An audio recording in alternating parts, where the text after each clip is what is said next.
అందరికి ఒక అనౌన్స్మెంట్ అండి.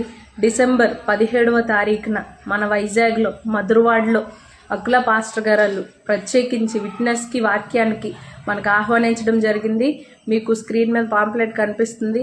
ఎవరైనా రావాలనుకుంటే, ప్రత్యక్షంగా దేవుడు నా జీవితంలో చేసిన కార్యాలు చూడాలనుకుంటే మీరు రండి, దేవుని దీవెనలు పొందుకొనండి. అంతేకాకుండా నా కొరకు జరుగుతున్న మీటింగ్ కొరకు ప్రార్థించండి.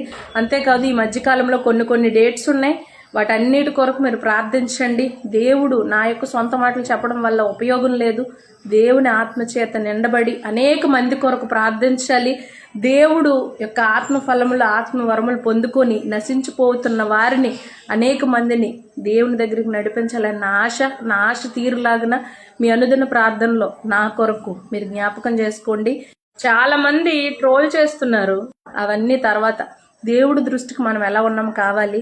నశించుచున్న వారికి సిలువను గూర్చిన వార్త విర్రతనంగానే ఉంటుంది. మనం అక్కడే ఆగిపోకూడదు. కృంగిపోవడానికి నేను పిలువబడలేదు, అన్నిటికీ సిద్ధమయ్యే ముందుకు సాగాను. కాబట్టి వాళ్ళ యొక్క బాధ నన్ను కృంగదీయదు. దేవుని యొక్క శక్తిని బట్టి, దేవుని యొక్క ఆత్మను బట్టి నేను ధైర్యం తెచ్చుకొని దేవుని సేవలో ముందుకు సాగిపోవాలి. నా కొరకు అందరూ ప్రార్థించండి. Thank you. God bless you all.